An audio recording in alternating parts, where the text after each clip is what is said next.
parti! Nous commençons notre deuxième journée de voyage sous le soleil et avec cette vue apaisante sur la baie de Beppu et la mer intérieure de Seto.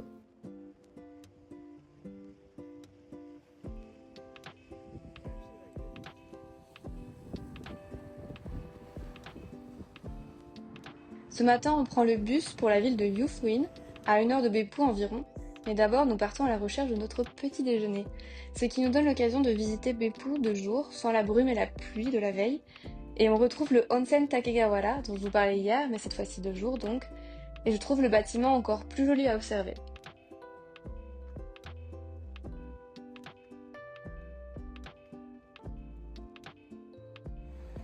Pour le petit déjeuner, mon guide de voyage recommande le Wanchan de la boulangerie Tomonaga. Apparemment, c'est une petite brioche en forme de tête de chien, garnie de crème pâtissière, ce que j'aime.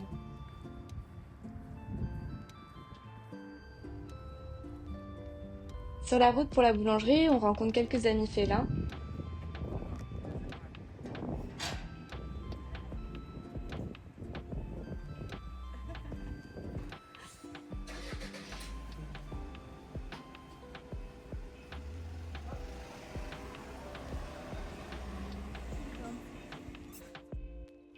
Heureusement qu'ils étaient là pour nous remonter le moral, car la boulangerie était fermée. C'est le risque quand on voyage pendant la Golden Week, au Japon, où plusieurs jours fériés se suivent. Bon, on trouvera quelque chose à manger à la gare. D'ailleurs, je voulais vous montrer la praticité des gares au Japon. Des casiers à profusion pour déposer ses bagages, et ici, un super espace nursery. Franchement, si on pouvait avoir ça en France, ça serait super.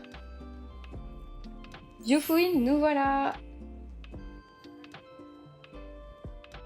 Comme Beppu, Yufuin est connu pour ses onsen, ses sources chaudes, mais aussi parce que c'est une petite île charmante et donc très photogénique, aspect important à l'heure des réseaux sociaux, où on peut notamment prendre la photo emblématique de sa rue commerçante typique avec un arrière-plan, le mont Yufu. Nous voilà arrivés, on dépose nos sacs dans un casier à la gare routière. Mon dos souhaite en profiter pour adresser un chaleureux merci à la praticité japonaise. C'est parti pour l'exploration de la ville, qui est moins urbaine que Beppu, donc la nature y est plus fréquente, pour le bonheur des yeux.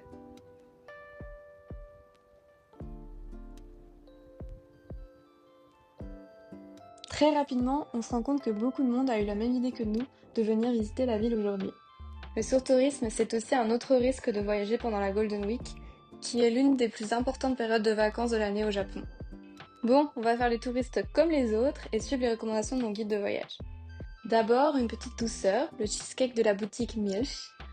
Ensuite, une petite croquette dans la boutique Yufuin Kinsho Koroke. Donc une croquette, ou koroke en japonais, d'où le nom de la boutique, c'est une sorte de petit beignet pané et frit, souvent à base de purée de pommes de terre mélangée avec de la viande ou des légumes. Un régal. On retourne sur du sucré avec un dorayaki à la boutique Kukuchi. C'est comme un petit sandwich de pancake, mais avec une garniture sucrée aux haricots rouges. Un délice. Parenthèse, ne faites pas attention à ma tête, je vous rappelle que j'ai dormi dans une tente la nuit dernière. Enfin, mon petit plaisir coupable, un karepan. Un beignet salé croustillant à l'extérieur et farci de curry japonais à l'intérieur. Miam miam. Donc so crispy.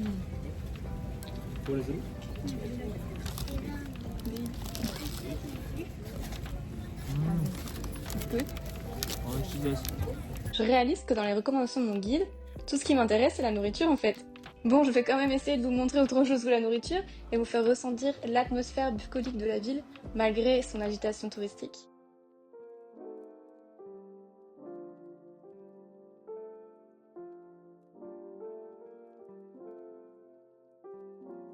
D'abord, la ville compte de nombreux cafés où on a juste envie de s'asseoir en sirotant un matcha et en écoutant une playlist du studio Ghibli.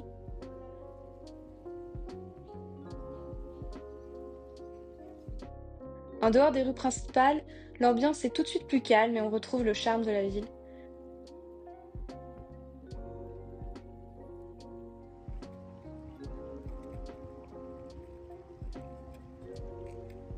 À l'extérieur de la ville, au pied du mont Yufu, on retrouve le lac Kirin. Et sur le bord de ce lac, le sanctuaire Shinto appelé Tenso. J'en profite pour faire une petite aparté sur le shintoïsme au Japon. C'est la plus ancienne religion du pays, mais ce n'est pas une religion au sens strict. Il n'y a pas de texte sacré, ni même d'obligation. C'est avant tout une façon de vivre en harmonie avec la nature, les esprits, qu'on appelle kami. Ces esprits peuvent résider dans les montagnes, les arbres, les rivières ou même dans certains objets. C'est pourquoi on trouve des sanctuaires un peu partout au Japon, dans les villes, les forêts, même parfois au coin d'une rue, où les gens viennent prier, se purifier ou simplement remercier les kami pour la chance, la santé ou la réussite.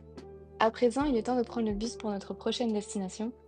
Mais avant ça, on dit au revoir à la ville en profitant encore un peu de ce qu'elle a à nous offrir. Ta-da! Allez. Yay! Can I? Yeah, go ahead. Conclusion de nos quelques heures passées à Yufuin, je recommande de la visiter, mais pas pendant le pic touristique qu'est la Golden Week. Ça lui fait justement perdre de son charme. J'admire le paysage sur la route de notre troisième destination, qui sera, roulement de tambour, la ville de Fukuoka, toujours sur l'île de Kyushu. On y retrouve mon amie Sakura pour un dîner dans un charmant izakaya, le Mankinshain Tenjin.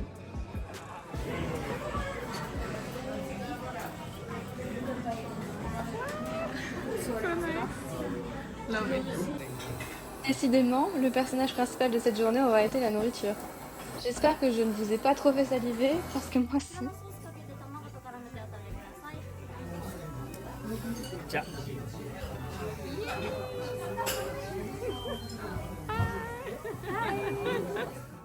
Le dîner terminé, il est à présent temps d'aller donner un repos bien mérité à nos corps rassasiés. Pour ce soir-là, Koki nous a dégoté des lits dans un dortoir d'une guest house, bien à l'extérieur du centre-ville. Cette stratégie d'économie sur les coûts d'hébergement devrait nous permettre de continuer à se faire plaisir sur la nourriture. En tout cas, c'est comme ça que Koki me vend les nuits en dortoir et tente. Allez, à demain!